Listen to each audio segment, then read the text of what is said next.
2021-жылы мигранттар 2 миллиард доллардан ашуун акча которгон. Чет өлкөдө иштеген Кыргызстандын жарандары 2021-жылдын январь айынан октябрь айына чейин 2 миллиард 284 миллион 650 миң доллар которгон. Бул тууралуу Улуттук банк билдирди. Маалым болгондой, бул акча жеке жактардан келип түшкөн. Айта кетсек, өткөн жылдын бул мезгилинде 1 миллиард 959 миллион долларга жетпеген которуулар болгон. Пандемия шарттарынан улам акча салуу бир кыйла азайып кеткен. Банк маалымдагандай, бул которуулар акыркы 10 жылдагы эң жогорку көрсөткүч катары катталды. Бул Акмарал ФМ чекиткейи. УКМК Аскар Акаевке жаңы кылмыш ишин козгоду.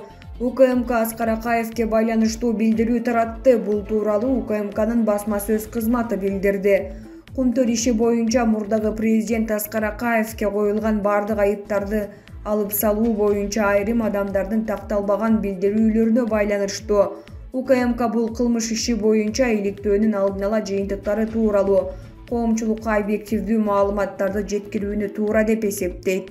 Жүргүзүлүп жаткан тергөөгө тиешеси жок, иш боюнча ишенимдүү маалыматы жок адамдардын мындай билдирүүлөрү жөн гана өзүн пиар кылуу максатында коомчулуктун оюн бурмалоо жана атайылап адаштыруу болуп саналат. УКМК кумтөр иши боюнча анын ичинде Аскар Акаевке байланыштуу тергөө уланып жатканын коомчулукка маалымдайт. Мурдагы президент Аскар Акаевке 1992-жылы Камека компаниясы менен башкы келишим түзүү жана 2003-жылы Кумтөр долбоорун реструктуризациялоо эпизоддору боюнча жаңы айыптар тагылды. Аскар Акаев жогорудагы кылмыштарды жасоодо өзүнүн күнөөсүн толугу менен мойнуна алып, тергөө менен жигердүү кызматташып жатканын жана анын өлкөдөн чыгып кетиши, Бишкекке келиши алдын ала тергөөчү менен макулдашылганын белгилейт.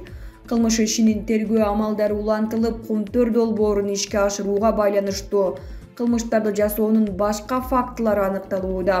Тергөө иш-чараларынын жыйынтыгында ишке тиешеси бар адамдарга тиешелүү юридикалык баа берилет. Аскар Акаевке козголгон кылмыш ишинин токтолушу тууралуу жеке адамдар тарабынан таратылган маалыматтар чындыкка дал келбейт. УКМК өлкө жарандарын өзгөчө кызыктырган актуалдуу маселелер боюнча жалган маалыматтарды таратпоого жана коомчулуктун оюн адаштырбоого дагы бир ирет чакырат. Булак Назар Ньюс чекиткейи. Созактын акими Эл Жапаров менен Ташиевди жакшы көргөндүктөн көчөгө тизилип алган. Созак районунун жана Барпы айылынын администрациясы Садыр Жапаров менен Камчыбек Ташиевдин айылга келип кетүүсү боюнча Кактус чекит медиа сайтына комментарий беришти.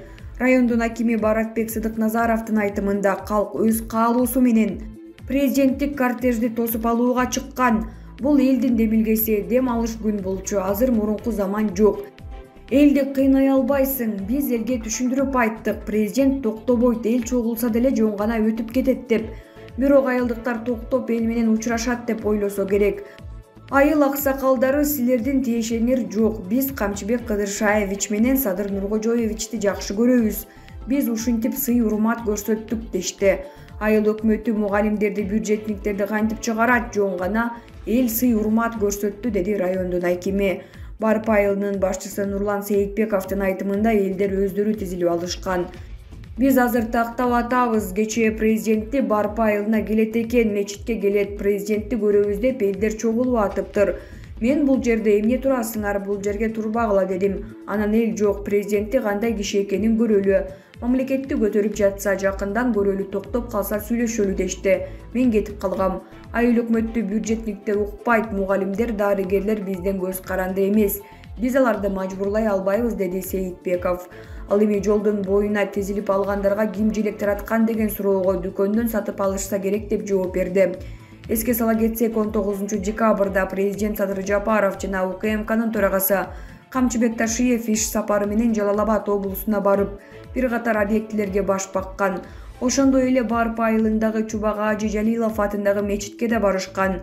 Барпы айылы Камчыбек Ташиевдин кичи мекени. Социалдык тармактарга видео жайылып, анда элдер жолдун эки тарабына катар тизилип алып, өтүп бараткан кортежди желектер менен булгалап тосуп алганын көрүүгө болот. Айрым маалыматтар боюнча бул жергиликтүү бийликтин буйругу болчу. Президенттин администрациясы окуянын чоо жайын иликтенет деп убада берди. Булак УА чекиткейи. Камчыбек Ташиев УКМКнын төрагалыгынан кетти деген маалымат чындыкка дал келбейт. Социалдык тармактарда УКМКнын төрагасы Камчыбек Ташиевдин кызматтан кеткендиги тууралуу маалыматты айрым сайттар жазып чыгышкан. Президенттик администрациянын басма сөз кызматы бул маалыматтын жалган экенин билдирди. Ташиев 2020 жылдын 16 октябрынан тарта улуттук коопсуздук боюнча комитеттин төрагасы кызматын аркалап келет. Булак Добулбас Чекит медиа. Бүгүнкү ушак мени шок кылды. Бул достук. Ушул эки эле инсандын достугу эмес, бул эки азаматка кармалган түндүк менен түштүктүн достугу. Ушак менен уруштуруп коюуга болбой турган достук. Жамандоо, каралоо менен эл ажыратып сала турган достук эмес бул. Бул эки адамдын ортосуна от жагам деген адамдын өзү кыргыздын чыккынчысы. Анткени бул эки адамдын ортосуна от жагуу дегендик. Бул кыргызды экиге бөлүү, чабыштыруу дегендик. Тилегиңерди таш капсын. Чыккынчылар жамандаган сайын эки достун ынтымагы бекемдесин. Эки досту ээрчиген кыргызымдын түндүгү менен түштүгүнүн ынтымагы бекемделсин. Элим эсибизге бекем сактап алалы да мындан ары ишенбейли ар тараптуу ушактарга.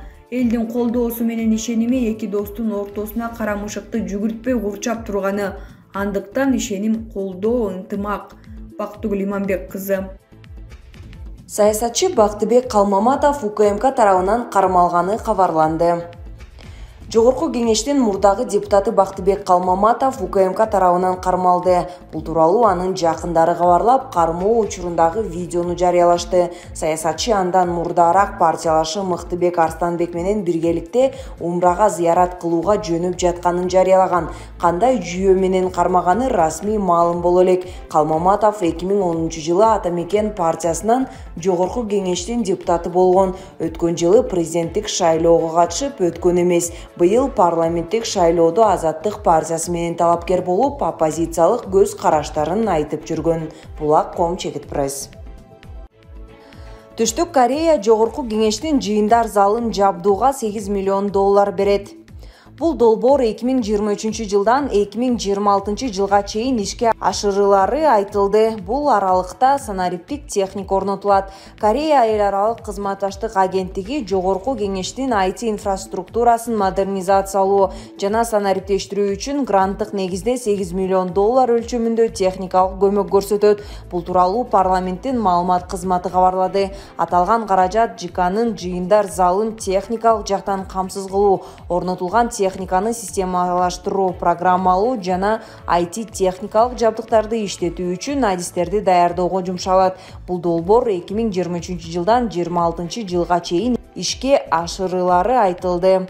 ЖКнын аппарат жетекчиси Алмазбек Сабырбеков Кореядан келген IT технология боюнча эксперттик топ менен жолуккан. Ал Корея тарапка ыраазычылык билдирип, аталган долбоор жогорку кеңеш менен карапайым калктын ортосундагы байланышты жакшыртып, парламенттин демократиялык багытта өнүгүшүнө зор өбөлгө түзөрүн кошумчалады. Муну менен катар депутаттардын заманбап техникалык мүмкүнчүлүктөрдү пайдалануу менен онлайн добуш берүүсүн камсыздоо зарылчылыгын белгилеген. Булак Назар Ньюс Чекит.org.